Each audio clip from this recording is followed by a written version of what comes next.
শীতের সন্ধ্যায় এরকম গরম গরম এক প্লেট চাউমিন হলে মন্দ হয় না। আসসালামু আলাইকুম, কেমন আছেন আপনারা সবাই? চলে আসলাম নতুন রান্নার আরও একটা ভিডিও নিয়ে। ছেলেমেয়ের আবদারে রান্না করতে আসলাম চিকেন চাউমিন।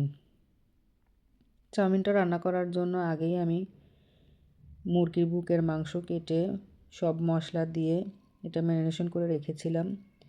সেই মাংসটাই আগে তেলের মধ্যে দিয়ে ভেজে নিচ্ছি। মুরগির বুকের মাংস সেদ্ধ হতে বেশি সময় লাগে না, তারপরে তো অনেকটা আগে থেকে ম্যারিনেশন করে রেখেছি। রান্নার অর্ধেক কাজ ওখানেই হয়ে গেছে। মাংসটা ভাজা হয়ে গেলে একটা সাইড করে রেখে এখন আমি ডিমটা এরকম ভেজে নিচ্ছি।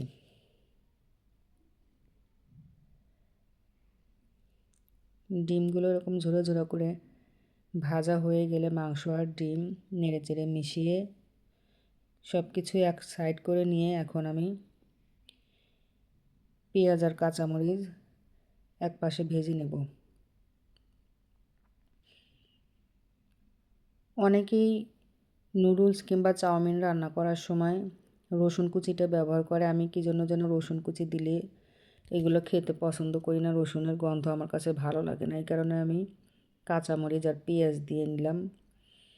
একটু লাল হয়ে গেলেই চিকেন ডিমের সাথে মিশিয়ে এখন সবজিগুলো দিয়ে নিচ্ছি।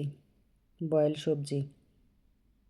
সবজিগুলো আগে আমি বয়েল করে রেখেছিলাম হালকা সিদ্ধ করে। সব কিছু ভালোভাবে মিশিয়ে নেব। মিশিয়ে সিদ্ধ করে রাখা চাউমিনগুলো দিয়ে নিচ্ছি। এটা সিদ্ধ করে আমি একদম ঠান্ডা পানি দিয়ে ধুয়ে ঝরঝরা করে নিয়েছি।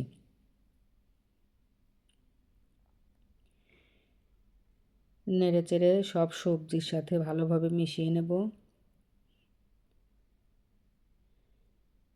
এখন আমি এই নুডলসের প্যাকেটের মধ্যে যে মশলাটা ছিল সেই মশলা কেটে একটা বাটিতে রেখে দিয়েছিলাম। এই সবগুলো মশলা এখন দিয়ে দেব। সন্ধ্যার সময় এরকম গরম গরম এক প্লেট চাউমিন হলে আর তো কিছুই লাগে না, রাতের ডিনারও লাগে না সেদিন। আল্লাহ হাফেজ।